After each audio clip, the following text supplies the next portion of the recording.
તો ચાલો મિત્રો આજે ધોરણ 9 નું પ્રકરણ 11 ધ્વનિ એટલે કે સાઉન્ડ એમાં આપણે જોઈશું પાઠમાં આવતા બ્લુ એટલે કે ભૂરા પ્રશ્નો અને તેનું સોલ્યુશન। કોઈ માધ્યમમાં કંપિત વસ્તુ દ્વારા ઉત્પન્ન થયેલ ધ્વનિ તમારા કાન સુધી કેવી રીતે પહોંચે છે?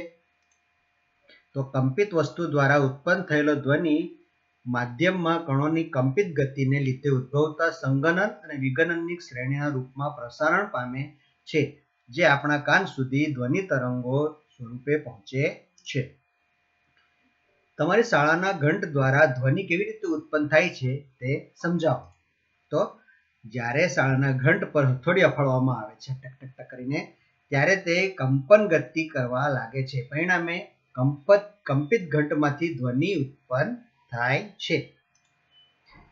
ધ્વનિ તરંગોને યાંત્રિક તરંગો કેમ કહે છે? તો જે તરંગોના પ્રસારણ માટે માધ્યમ જરૂરી છે તે તરંગને યાંત્રિક તરંગ કહે છે। ધ્વનિ તરંગોના પ્રસારણ માટે પણ માધ્યમ જરૂરી છે, તેથી ધ્વનિ તરંગોને યાંત્રિક તરંગો કહે છે। માની લો કે તમારા મિત્ર સાથે ચંદ્ર પર ગયા છો, શું તમે તમારા મિત્ર દ્વારા ઉત્પન્ન કરવામાં આવેલ કોઈ પણ ધ્વનિ સાંભળી શકશો? તો ના, હું મારા મિત્ર દ્વારા ઉત્પન્ન થયેલો ધ્વનિ સાંભળી શકીશ નહીં। ધ્વનિ તરંગોના પ્રસારણ માટે માધ્યમ, દાખલા તરીકે હવા જરૂરી છે। ચંદ્ર પર વાતાવરણ નથી એટલે કે માધ્યમ નથી, આમ ચંદ્ર પર શૂન્યાવકાશ હોવાથી ધ્વનિ તરંગોનું પ્રસારણ થતું નથી। તરંગોનો કયો ગુણધર્મ પ્રબળતા અને પીચ નક્કી કરે છે? તો જે તરંગનો જે પ્રબળતા નક્કી કરે છે તે ધ્વનિ તરંગનો કંપ વિસ્તાર તેની પ્રબળતા નક્કી કરે છે, અને પીચ તો ધ્વનિ તરંગની આવૃત્તિ તેની પીચ નક્કી કરે છે। અનુમાન લગાવો કે નીચેનામાંથી કયા ધ્વનિની પીચ વધારે છે, ગિટાર કે કારનું હોર્ન?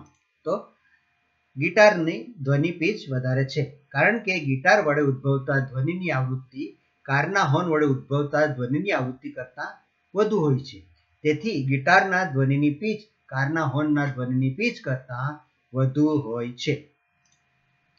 કોઈ ધ્વનિ તરંગ માટે તરંગ લંબાઈ, આવૃત્તિ, આવર્તકાળ અને કંપ વિસ્તાર એટલે શું? તો આપણે દરેક માટે જોઈશું તરંગ લંબાઈ, એને આપણે લેમ્બડા કહીએ છીએ।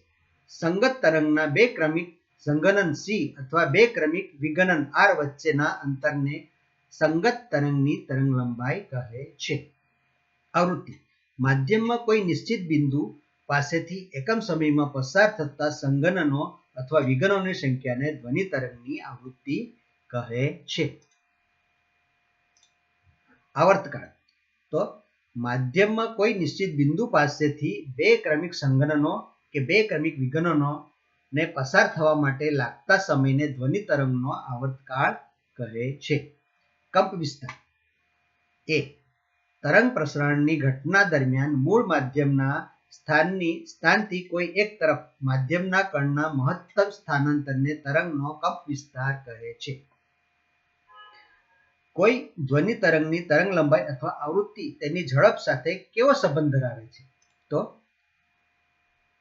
ધ્વનિ તરંગની તરંગ લંબાઈ લેમ્બડા, આવૃત્તિ વી અને ઝડપ વચ્ચેનો સંબંધ એટલે કે ઝડપ બરાબર આવૃત્તિ ગુણ્યા તરંગ લંબાઈ એટલે વી બરાબર લેમ્બડા ઇન્ટુ સ્મોલ વી, આપણે એને દર્શાવી શકીએ છીએ। આપેલ માધ્યમમાં એક ધ્વનિ તરંગની આવૃત્તિ 220 હર્ટ્ઝ અને ઝડપ 440 મીટર પર સેકન્ડ છે, આ તરંગની તરંગ લંબાઈ ગણો।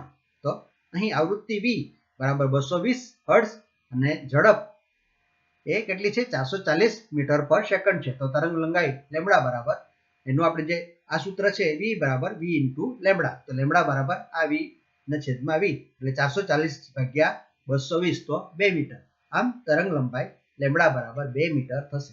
જો મિત્રો, જો તમે આ વિડીયો પહેલી વાર જોઈ રહ્યા છો અને આ જે ચેનલ પહેલી વાર જોઈ રહ્યા છો તો તમે નીચે સબસ્ક્રાઇબ જરૂરથી કરી દેશો, તમને ધોરણ 9ના બધા જ પાઠના વિજ્ઞાનના પ્રશ્નોના જવાબ, જે બ્લુ પ્રશ્નો છે એના પ્રશ્નોના જવાબ તમને જોવા મળી જશે। સાથે સાથે જો તમારા આ વિડીયો ગમે તો વિડીયોને લાઈક કરશો, તમારા મિત્રોને શેર કરશો અને કોમેન્ટ પર કરશો। અને જો તમે તમારા નાના જે ભાઈ બહેનો છે તે અથવા તમારા મિત્રો અથવા સગા સંબંધી જો ધોરણ 3 થી ધોરણ 8 સુધી ભણે છે તો તેઓને પણ આ જે બીજા વિડીયો છે ધોરણ 3 થી 8 ના ગણિત અને વિજ્ઞાનના તે પણ તમને જોવા મળશે. તો તમે જરૂરથી તેઓને પણ આ ચેનલ શેર કરશો. ચાલો હવે આપણે આગળ જોઈએ. કોઈ ધ્વનિ સ્ત્રોતથી 450 મીટર દૂર બેઠેલ કોઈ વ્યક્તિ 500 હર્ટ્ઝનો ટોન સાંભળે છે. સ્ત્રોતમાંથી નીકળતા બે ક્રમિક સંગણન વચ્ચેનો સમયગાળો કેટલો હશે? તો અહીં v બરાબર 500 હર્ટ્ઝ છે. આવર્તકાળ t કેટલો થશે? હવે બે ક્રમિક સંગણનો વચ્ચેનો સમયગાળો બરાબર તરંગનો આવર્તકાળ છે. માટે તરંગનો આવર્તકાળ t બરાબર 1/v એટલે કે 1/500 બરાબર 0.002 સેકન્ડ એટલે કે માટે આવર્તકાળ t બરાબર 2 × 10⁻³ સેકન્ડ થશે. એટલે કે બે ક્રમિક સંગણનો વચ્ચેનો સમયગાળો 2 × 10⁻³ સેકન્ડ થાય. ધ્વનિની પ્રબળતા તથા તીવ્રતા વચ્ચેનો તફાવત જણાવો. તો ધ્વનિની પ્રબળતા અને ધ્વનિની તીવ્રતા. તો પ્રબળ ધ્વનિ અને મૃદુ ધ્વનિ વચ્ચેનો તફાવત જેના લીધે શ્રોતાના કાનમાં ઉદ્ભવતી સંવેદના વડે નક્કી થાય છે તેને ધ્વનિની પ્રબળતા કહે છે. હવે ધ્વનિની તીવ્રતા. ધ્વનિની પ્રસારણ દિશાને લંબરૂપે રહેલા એકમ ક્ષેત્રફળમાંથી 1 સેકન્ડમાં પસાર થતી ધ્વનિ ઉર્જાને ધ્વનિની તીવ્રતા કહે છે. હવે બીજું, તે સંપૂર્ણપણે કોઈ ભૌતિક રાશિ નથી, તેને ચોક્કસપણે માપી શકાતી નથી. જ્યારે ધ્વનિની તીવ્રતા તે સંપૂર્ણપણે એક ભૌતિક રાશિ છે જેનું માપન ચોક્કસપણે થઈ શકે છે. હવે પ્રબળતા. તે વ્યક્તિના કાનની સંવેદનશીલતા પર આધારિત છે, જ્યારે તે વ્યક્તિના કાનની સંવેદનશીલતા પર આધારિત નથી ધ્વનિની તીવ્રતા. બરાબર છે. હવે ધ્વનિની પ્રબળતા. ધ્વનિની પ્રબળતા ડેસિબલ એટલે કે ડીબી માધ્યમમાં મપાય છે, જ્યારે ધ્વનિની તીવ્રતા w મીટર પર સેકન્ડ સ્ક્વેર એકમમાં મપાય છે. પ્રબળતા તેનું અસ્તિત્વ વ્યક્તિલક્ષી એટલે કે સબ્જેક્ટિવ છે અને ધ્વનિ તીવ્રતાનું તેનું અસ્તિત્વ માત્રાલક્ષી એટલે કે ઓબ્જેક્ટિવ છે. ચોક્કસ તાપમાને હવા, પાણી તથા લોખંડ પૈકી કયા માધ્યમમાં ધ્વનિ સૌથી વધારે ઝડપથી ગતિ કરે છે?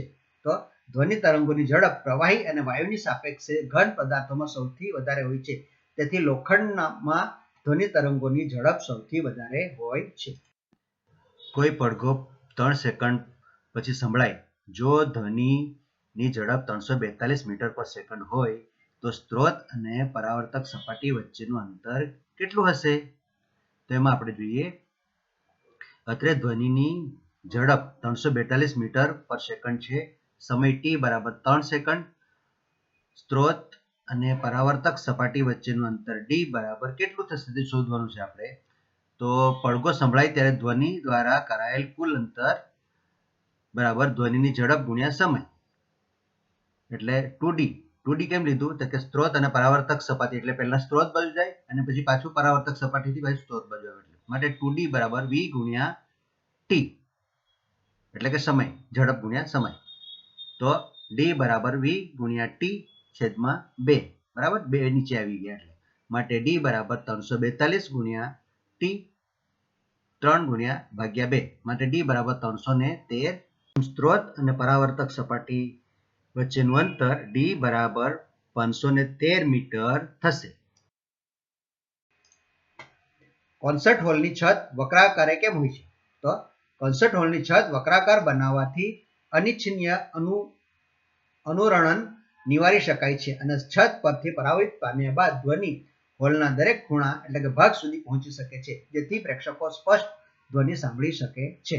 બરાબર છે. આ રીતે અહીંથી ધ્વનિ ઉદ્ભવ થાય તો એ બધી જ જગ્યાએ સારી રીતે પહોંચી શકે છે. બરાબર છે.